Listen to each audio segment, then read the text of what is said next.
We just launched it like a week ago. No website, no nothing. So in about a week, we sold about $5,000 worth of jobs. So you want to do $100,000 in your first season, I'm assuming. Yeah, so about 80 homes. 80 homes. And you're at 5? 5, which will be done before the season even starts. I said, hey, I'm thinking of starting a Christmas lights company so we can keep this newsletter free for you guys forever. What do you guys think about it? What a cool use of your social capital, man. That's awesome. Jazz, you are my first second-time guest. You are now my first third-time guest, and I'm freaking stoked to have you. So you're one of my first conversations when I started podcasting. Then you launched a local newsletter. That local newsletter now has 106,000 subscribers. You're doing between $10,000 and $15,000 a month in revenue just on that newsletter. So you built a great business. Episode 105, it's one of my most listened to episodes with you. In fact, it's the episode that plays on my YouTube page. So go listen to it. It's a freaking great episode where Jazz goes through the economics of newsletters, how he grew it, how he acquires customers, how he's monetizing, all that stuff. Well, you're starting to kind of change your philosophy from just being a newsletter to, can I launch businesses off of the audience that I've created off of this local newsletter in Winnipeg? Is that right? Yeah, that's about the gist of it. I would say just as a little difference is we have, so it's 106,000 people audience. About 72 is social media, and then about 35 is our newsletter. Was that always the plan with the newsletter? It's like, hey, let's launch a local newsletter and then build a business on top of the distribution. Yeah, I mean, we've always wanted a portfolio of companies, obviously much easier said than done. What we started doing was, before we used to just do plain out ads. They would pay us money, we would do advertising for them. And then we started seeing, okay, it converts really well. So this summer was the first summer where we partnered with a local market who used to do one market a summer, maybe two if they had the time, where now we've taken all the marketing off their hands. So that's Facebook ads and creating content, so on and so forth. So we do all of that. In return, they're going to do 5 markets this summer. They already did 4. Our 5th one is this weekend.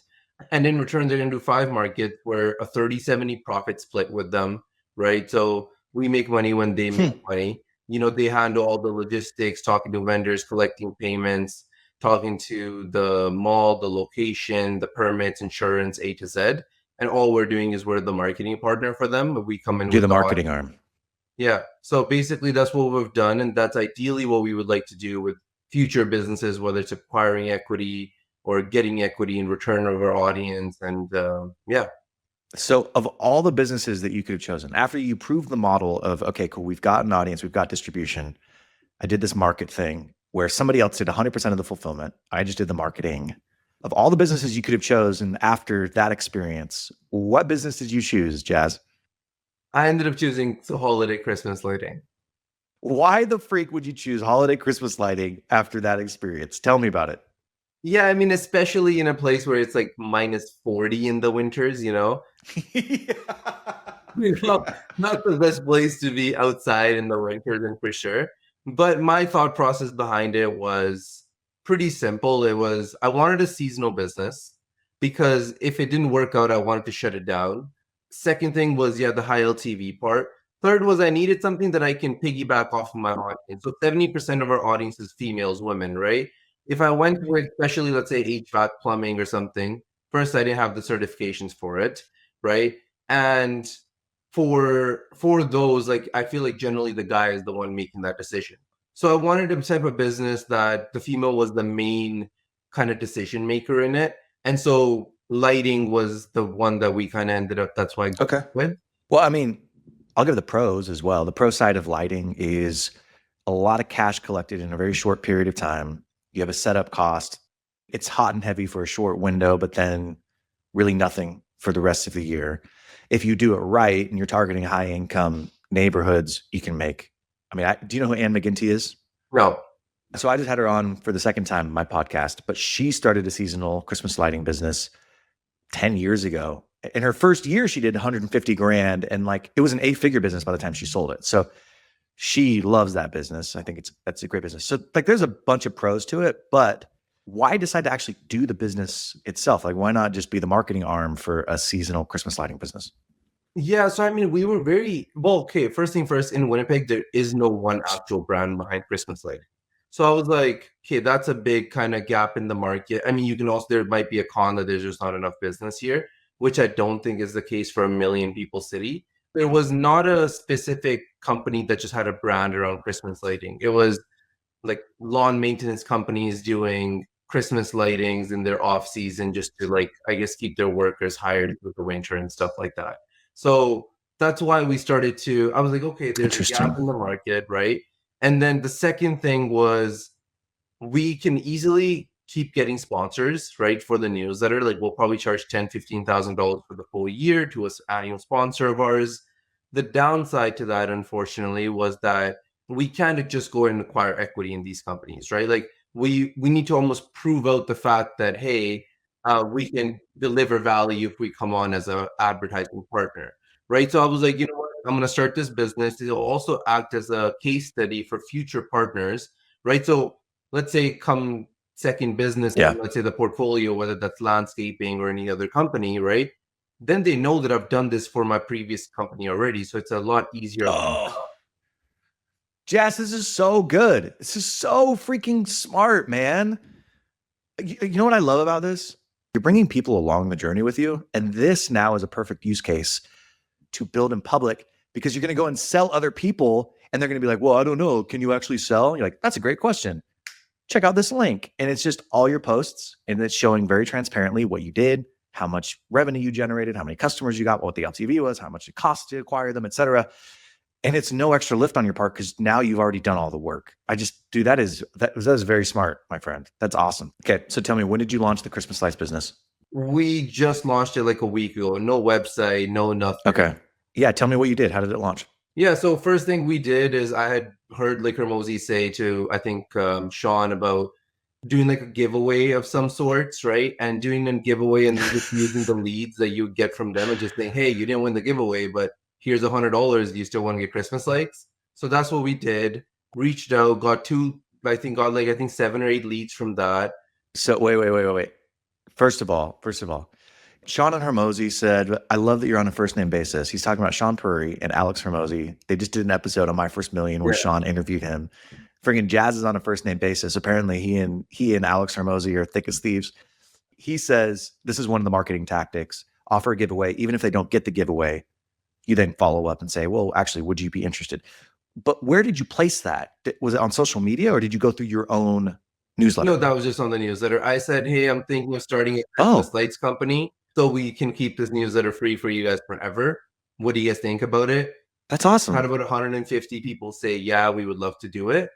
And then based on that, the following day, I just did like a giveaway. I was like, hey, you know what? As a first day, I'm just going to do it. What a cool use of your social capital, man. Thank you. That's awesome. Because it wasn't just an ad of like, hey, I do Christmas lights or this company does Christmas lights. It was a personal, like, I'm thinking of doing this so that you can still enjoy free content. Man, that is really cool. Wow, that is very freaking smart. All right, so you got 150 people respond and say, I'm interested. Of that, what did that whittle down to? Yeah, so I mean, we actually messed up on that giveaway a little bit where we took too long to then call everybody up, right? So I only was able to hop on calls with like, I don't know, 35 people or something, out of which we ended up booking, I think, something like 10 consults or something, 3 canceled, whatever. We're just figuring things out.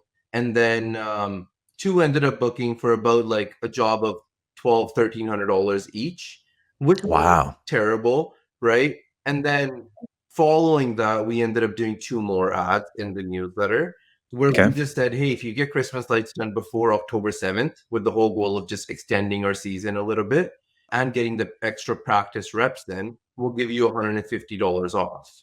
So that was just straight to a Calendly link, nothing like that. And then so since then to today, so in about a week, we've sold about $5,000 worth of jobs. So 3 jobs. Dang. I forget, the newsletter's daily, or is it 5 days a week? It's 3 times a week. 3 times a week. So you learned from that first experience, speed the lead. Yeah. I was like, oh, we should have hopped on these calls a lot sooner. Yeah. What's the price point? So $150 off of what? 1,000, 5,000, 10,000? Generally, I mean, I bought a course about Christmas lights before I ever got into this. It was generally for Christmas lights, we're charging anywhere from, our minimum is about $800 for going out there, you know, and then it can range usually depending on how, if they want trees, don't want trees, anywhere from like 1,000 to like 1,600 per season.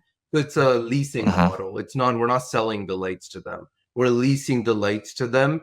So then the following season, they get like a 10-15% discount. But then if they want the lights done again, they're going to come back to us. So you want to do $100,000 in your first season, I'm assuming. Yeah, so about 80 homes. 80 homes. And you're at 5? 5, which will be done before the season even starts. How many do you think you'll get natively from your newsletter? And how many do you think are going to have to go through paid ads? First, I was focused on building a website and stuff like that, but I don't even think I'm going to go down that route. I'm probably just going to do first season without a website, anything like that, simply based on yard signs, referrals, and the jobs we do. I think we'll get to about 25 to 30 jobs just through the newsletter, and then the rest will be referrals and yard signs. Interesting. So in your first week, you've done 3 jobs. 3 jobs are closed, $5,000 in revenue. And you think you'll get to 20 or 25 jobs? Is it just like as it gets closer and there's more reminders, people will pull the trigger? Yeah, like right now it's very hot here. We're nowhere near Christmas season. Most people start thinking about lights when it's like October, November. That's another reason why I'm pretty sure that we will get an increase in the amount of people that are wanting leads. That launch. So you did the launch, you're a week past the launch. What were you hoping it would be? And compared to the 3 that you sold, was that like? Yes and no. Like, I think we understood the fact that this is like very early in the season. Most Christmas lights companies don't even start advertising until mid-September or later, right? So we're way before that, first thing first. And so the colder it starts to get outside, the less people want to climb ladders and the more leads we're going to get. There's not a doubt in my mind that we'll get to the 100,000, right? And by no means did I expect that all of that will come from the newsletter. Like, I understood that we'll have to probably do other forms of advertising and stuff as well. But I'm pretty sure we'll get to 25, 30 just from the newsletter. Are you planning on doing any paid through like Meta, Facebook? Yeah, just depending on how many leads we have. Like, I'm just planning on doing everything myself and like with one other person this season, right? Just so then I get hands-on experience. Following years, then I can hire it out and so on. So for the first season, I don't think I'll need to do Meta ads. If I do, probably like a few thousand. Hey, I don't know if you remember this, but when we started this podcast, we entered into a social contract. I would spend time, energy, and money producing this podcast, interviewing these individuals and giving you insights into how to build, buy, start, grow your business. And you would like, subscribe, and leave me a 5-star review. Now, out of that, we both get to talk to really cool people and hear really cool insights. We both get a ton of value. But I just want to help you keep your word. So would you do me a favor? Will you go leave a 5-star review for me on Apple or Spotify? It would really help. And if you want, even share this with a friend. Do you take all the calls right now? I do everything. You do everything. And so you're doing the fulfillment as well. You're getting up on the roof. You're putting the lights up. Yep. Everything. Everything soup to nuts. How much did it cost to get into this? You did the course. You probably bought some materials. I think I saw some of your posts. Yeah. Had some Amazon packages delivered to your house. Yeah. So about, give or take, our first order was for $3,500. Tariffs kind of messed us up on that a little bit, but like $3,500. And then the course, I spent another $4,000. But I would say well worth it though, just because like the 3 that even we closed, I think it would have took a lot longer for us to, go through all the mistakes and that sort of thing. So if you do 80 homes, how many of them are you going to do yourself? All of them. You're doing all of them. No crew, like a little crew? You don't have like a one person assistant? One person with me, that's it, right? We have a truck, a ladder, and that's it, Oh, dude, I am rooting for you so hard. This is so cool. Yeah. Oh my gosh, this is so cool. It'll be interesting. I mean, I might be underestimating it, but like I don't think so. I think 1 home a day is not too hard. And then the local newsletter, I have it kind of on autopilot. So I don't need to do too much work there. So I always make a joke. The famous last words of any entrepreneur: how hard could it be? How hard could it be? I get a ladder, I go on a roof, put up some lights. How hard could it be? I'm excited to talk to you after the season is over. You haven't put up any lights yet though. You've just sold the jobs. Oh, no. We basically sold the job on Saturday. And then we told them that we'll do it first week of September. They're like, I have 40 guests coming tomorrow. It'll be great advertising for you. Can you just put them up tomorrow, which was yesterday?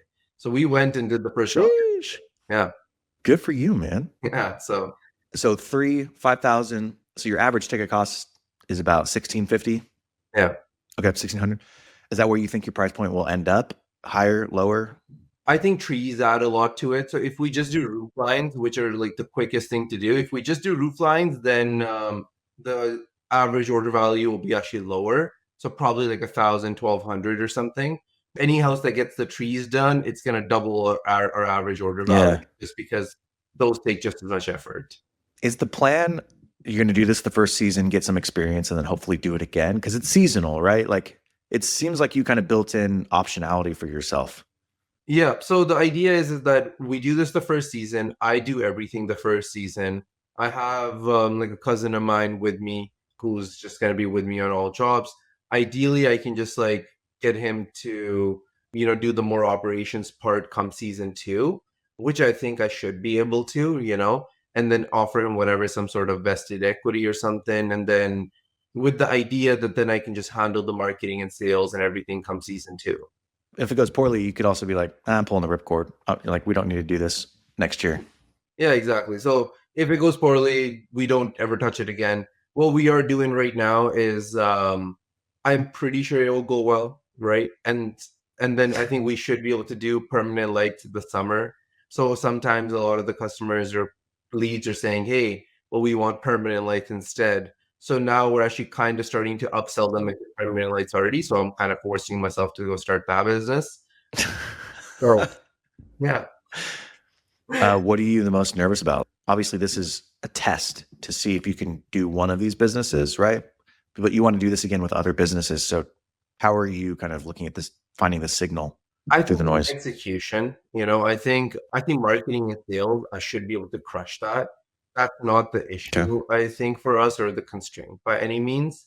I think the more issue is going to be like executing on the jobs, creating those SOPs as we bring on more people, and just making sure that we're delivering a good product. And honestly, like yesterday was a great test for that, and it allowed us to see, okay, so this is where we need to work on. But then at the end of the day, the homeowners were really happy. They loved the end product, and that's a big plus point for us as well.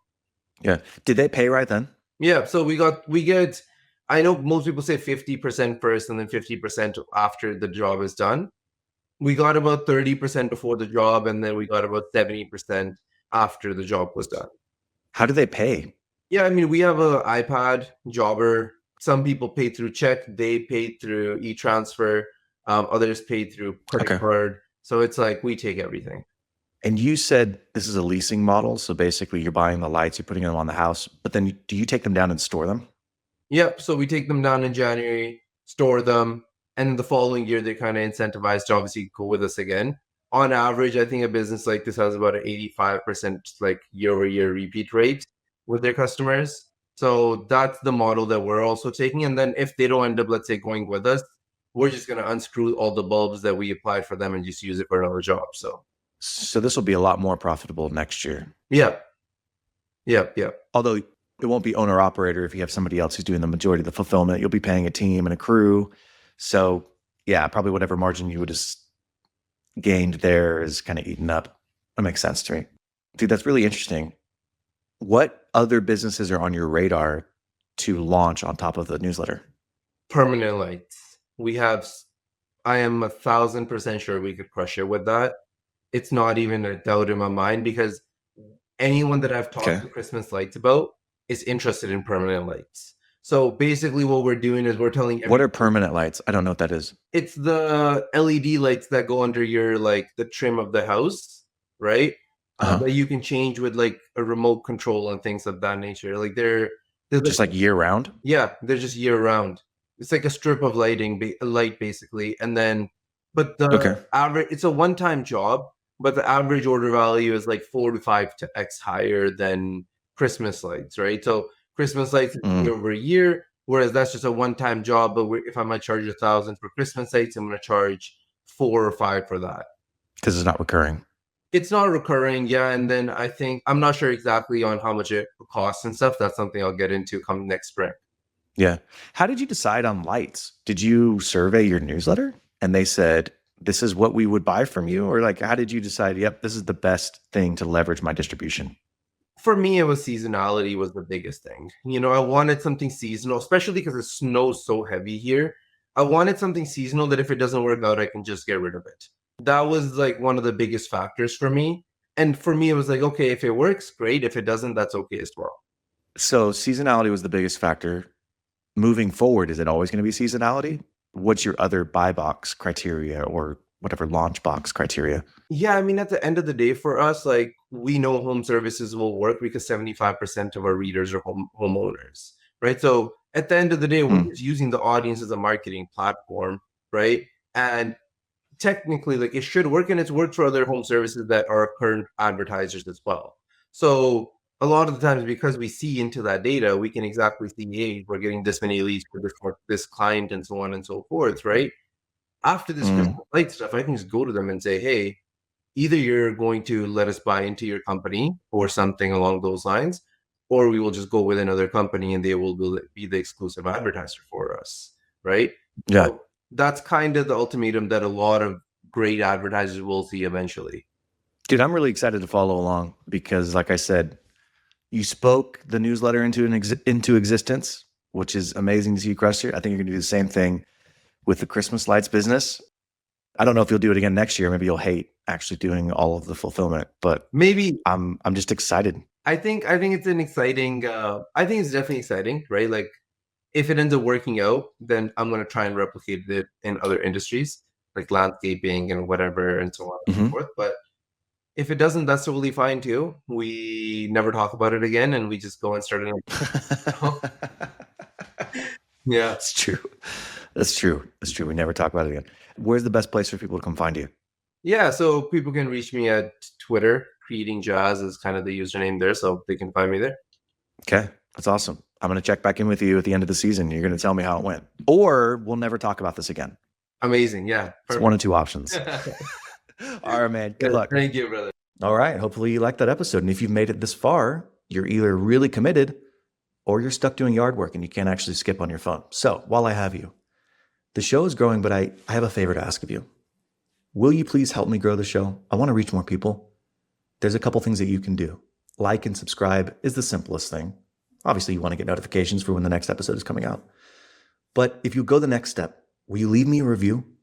5-star on Spotify or Apple.